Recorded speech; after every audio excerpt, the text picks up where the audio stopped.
Hi there, folks. My name is Emily. And I'm Elf. And this is Oh My Word, a podcast where we discuss the content of books, movies, musicals, and TV shows so that you can make more informed decisions about what you consume. Yes. And then we put on our white lab coats and our safety goggles, and we run it through our very highly technical pearl clutching scale for violence, language, and romance. Scale of 0 to 4, 0 being very good and 4 being very not good. Very not good. Very not good. You went a little British at the end there. Very not good. Very, very not good. Yes. And what does it have to do with anything? I don't know. Well, nothing in particular, but now I'm a little bit stuck on the whole British thing, so I really don't know how to get out of it. It's just so hard, because you just do it, and then you just want to keep doing it. It's like when you are listening to someone speaking with an accent, you want to keep listening to them, and when you do it, it's like, how do I even talk, Right. What is my voice? Who am I? That also has nothing to do with anything. I'm trying to wait for you to set up a segue, but it's not happening. Oh, actually, that's a negative segue I just got. That's not happening is the way the end of the movie feels for this book adaptation of Moneyball. All right, walk me through that one. Okay, here's the deal. Moneyball is a book that came out a very long time ago. Not that long ago. It came out a while ago by Michael Lewis. Now, just to tell you for a second, for Michael Lewis, I guess you could call this stuff almost like narrative nonfiction. It's nonfiction, but a lot of it reads like a novel. So it's very, you're not just, you're not reading an encyclopedia. You're reading a story. He finds a story to focus on. There's also, I don't know what his magic is, but a lot of his books have been adapted to film. They're big sellers when they come out, and they also have been adapted. So like The Blind Side, that's Michael Lewis. And The Big Short, that's also Michael Lewis. And Moneyball, also Michael Lewis. I don't know if he has any others. I mean, he has more books. I don't know if he has any other adaptations, but even just getting 3 for an author, especially if you're narrative nonfiction, that's a big deal. Okay. Yeah. So they adapted Moneyball to film, as we just said. I don't really know why they did that, because when you're reading the book, everything makes sense as far as the story that he's following and the facts and the details that he's following. But in the film, by the time you get to the end of it and you see, where they're going, whatever, and you're waiting for this big moment to occur, right? Because we have to have the culminating moment, like the climax of it. It doesn't cut it. You don't feel like, you're just like, okay, I don't really get it. And that, even though I had read the book, I still felt like that with the film. Because the book is mainly about how the Oakland A's, the baseball team, the Oakland Athletics, it's how they're what they are reimagined about that's what they reimagined about the game of baseball and in the recruiting. So you have this manager who took a whole new approach to recruiting, trying to build a team of a lot of instead of finding like a lot of big name players to build a team around, he was going to build a team around a lot of no names. But the way you'd call the scrappy, hardworking kind of people, hungry for their shot sort of thing. So he built this team of I don't want to say quote unquote no name kind of people, and they ended up going on this massive winning streak. So he was kind of validated and vindicated in the decision he had made. But in the and he changed things because of that. But in the movie, you want it to end with them winning the World Series or something like that, or someone hits a massive whatever. And that's not what it ends with. It just ends with them on their winning streak, which just because it's the middle of the season, it just feels like not anything. Anyways, that was the segue. That was me explaining everything with the segue. I guess that's the interesting thing about when you're doing nonfiction. If you do about something, I think I've mentioned this recently, but I read Killing Lincoln, which is about the assassination of Lincoln. This is not quite the same thing, but it's even though it was narrative nonfiction and you're caught up in the story, but you also know the end. So it doesn't have quite the same punch as a regular thriller would have, because you know what's going to happen. But then also sometimes there isn't a big end because it's real life, and sometimes real life doesn't come together in these great, explosive, exciting packages or neatly tied little bows that movies come in. So Moneyball, yeah, you're right. You want them to win the World Series. You want there to be something. And then the fact is, not only did they not win the World Series that year, they still haven't won it. And they keep getting close. This formula that he uses for getting, you're right, consistent, hardworking players so that they're consistently doing well and they win, their record is more wins than losses, but it hasn't gotten them to a World Series yet. But at the end, I mean, I guess it's kind of like a documentary. Sometimes documentaries don't really come together. They just sort of show you the process. And then at the end, they tell you what happens, because at the end, it says the Red Sox take on this idea. In fact, they want to hire, it's Billy Beane, the A's manager. They want to hire him, and he turns it down to stay like close to his daughter, and he likes his team. But they take on this theory, and then they win the World Series the next year. And they, like, the Red Sox historically had not won the World Series. It was like people thought there was a curse on them from like the early 20th century. So, right. So Curse of the Bambino, right? When they sold Babe Ruth for like $1. He was a pitcher then still. He was actually a very good pitcher. But yeah, I forgot his name is Billy Beane. Oh yeah, so our scale, so violence is a 0, language is a 4, romance is a 0. Which is true. So like they're swearing in it, but outside of that, there's none of the other stuff is there. And they still made this massive film out of it. Just goes to show. Yeah, right? It goes to show that you don't need, and the cursing, I mean, it, you know, it's a lot of cursing, so this is not a kid's movie, but it does go to show that, like, a good story is a good story, right? You don't need to add in, like, violence, language, and romance, especially in the way that we talk about it, but sort of in general in movies. A lot of those things are extras. Yeah. I mean, some of them have to be there. If you're watching a war movie, there's going to be violence, right? If you're watching Romeo and Juliet, there's going to be romance. So there's certain places and times where the violence and romance have to be included. But a lot of times, like, you know, you think of, well, Marvel movies, I know there's going to be violence, but like all the extra explosions, right? Like some of this stuff is just peppered in because it adds, but you don't really need it. Yeah. I mean, this was a very compelling story.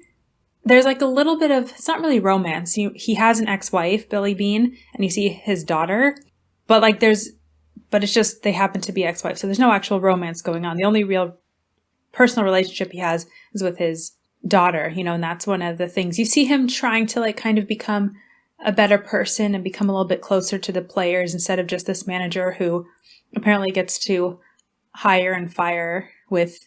It's kind of interesting. Sometimes you see him, he'll like get on the phone and call managers from other teams. He tells his secretary like, hey, Brenda, or whatever her name is, get me Michael Green. And all of a sudden he's talking to the manager of the Yankees, or, you know, so he's talking to all these people and it's like, hey, you want this guy? I'll give you this guy. And then sometimes it's that quick. And then sometimes there's, you know, this convoluted, I'll trade you this guy, you know, and then the Cincinnati Reds will get this guy and then Boston will get this guy. But he tries to become, I think, a little bit of a better person, closer to the players, more personable. So there is a little bit of character growth. Yeah.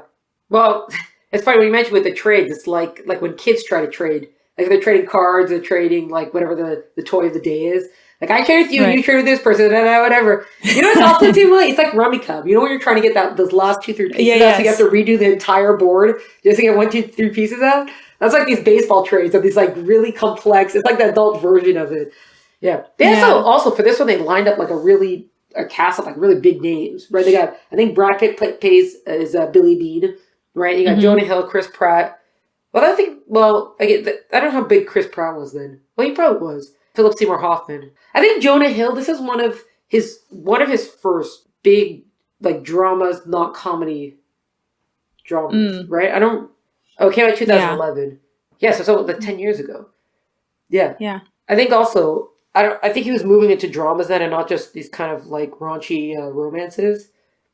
Mm-hmm. Yeah. So like they have like a stellar cast, so you're going to have good acting in it as far as that goes.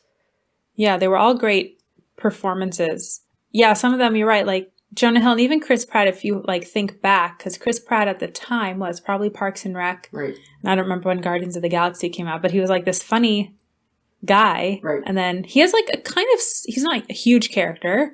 He's kind of a small part. Yeah, for him and Jonah Hill both to be in, you know, more serious. I mean, it's not like a dark, heavy drama, but it is a drama more than a comedy, obviously. Yeah. It's not a funny story. It's just a regular story. It's real life. Yeah. Interestingly, the Jonah Hill character, I think, is not a real person. He was either like totally made up, or he's like an amalgamation of actual real people in Billy Beane's life, but it just made more sense to put into one character, which is interesting because, well, I haven't read the book, so this is only what I've heard, because from what I've heard, in real life, Billy Beane comes up with not comes up with, like this whole theory that he uses for baseball, like statistics for picking players instead of just this guy gets 300 home runs in a year or whatever, like this very specific mathematical equation had already existed for a while. And then he just comes upon it and decides to actually put it into practice. Whereas in the movie, Jonah Hill's the one who brings it to his attention. So it's interesting that in the movie, they decided to not have Billy Beane discover it himself. Huh. Maybe it's just more interesting for there to be another character there than to see him like skimming through books. Yeah. You know, and to have him have a foil to work with. Right. You know, because Jonah Hill is like this really mathematical guy, but he's also like Billy Beane has to teach him how to fire players without being emotional, and Billy Beane has to learn how to be more emotional. So they're sort of opposites in that way. See, that would be an example also of like changes that are sometimes made for film that have to happen or that make sense to happen. Instead of him being a bunch of people, you have to have the one person who either covers a bunch of people or who acts for a certain purpose that's more efficient to just be a person, let's say, than the process of discovery, that kind of stuff. Yeah. Yeah, I have forgotten about that because the whole thing with the mathematical thing was like, okay, this guy might not be a star or whatever, but if you look at his numbers, he gets on base more often than anybody else. So we have to we got to take him because he's actually they're looking at the production of the players almost. They're looking at what the numbers that they're producing is, even though that's not putting them in the limelight. So that's part of like that whole no name thing is that just because a guy's a power hitter, he's going to get a lot of attention because he's hitting a lot of home runs. I mean, he can also strike out a lot, but he's going to get much more attention than someone. He's not necessarily getting on base more than someone who's just like consistently hitting a bunch of singles, right? This guy will always deliver a single or double, which means he's always getting on base, even though he's not a power hitter or something like that. It's a little bit of a simplified, exaggerated thing, but simplified and exaggerated, but yeah. The cool thing about this movie is that you don't have to like or know baseball. You'd have to know the fundamentals. Like you'd probably have to have gone to a couple of games or played Little League once or twice when you were a kid. But as long as you basically know baseball is an American sport, use a bat, hit the ball, players run around, like you can enjoy it because it tells a compelling human story. Yeah. You know, don't have to be a huge baseball fan. You don't have to love the A's or anything in particular. I wonder if any other manager in a different kind of business has ever tried, like if there's a trend, if there's an adaptation of this approach, if this approach can be adapted to something else, to another field or whatever the wording is. Yeah. Like I wonder. Well, baseball keeps like the craziest statistics. Like all sports do, you know, they'll like you can hear weird statistics about any sports team or player, but baseball is notorious for every little detail of a player of a team's thing. Like no other team has ever gone 3-0 when they played the same team on Tuesdays in 3 consecutive years and it rained on only one of the Tuesdays, you know? Yeah, I know. Yeah. So particular. It gets a little ridiculous at a certain point. You're like, everything is going to become historic if you make up a new statistic about it. Right. Yeah. I mean, I guess that's the one way to keep people busy because baseball, the games have gotten longer, you know, and all that kind of stuff. So a lot of people can't sit through baseball anymore. So you need to have something to keep everyone busy. Oh, like our color palette, which right now I'm stuck on Blue Ellen. That so far is my favorite color that we've come up with. I just can't really tell if it would look better as a dress or as a curtain. But I do see, and I think it brings out the color of your toenails.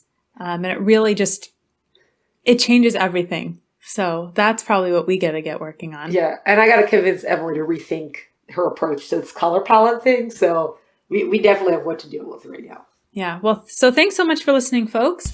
And we'll catch you next time. Cheers, everyone. Oh My Word podcast is brought to you by the pearl-clutching basement dwellers at Oh My Word. Follow us on Instagram for updates at Oh My Word Podcast, or like and subscribe wherever you listen to podcasts. For full episode notes and detail, visit eltenenbaum.com. Music is by Tim Berg. See you next time.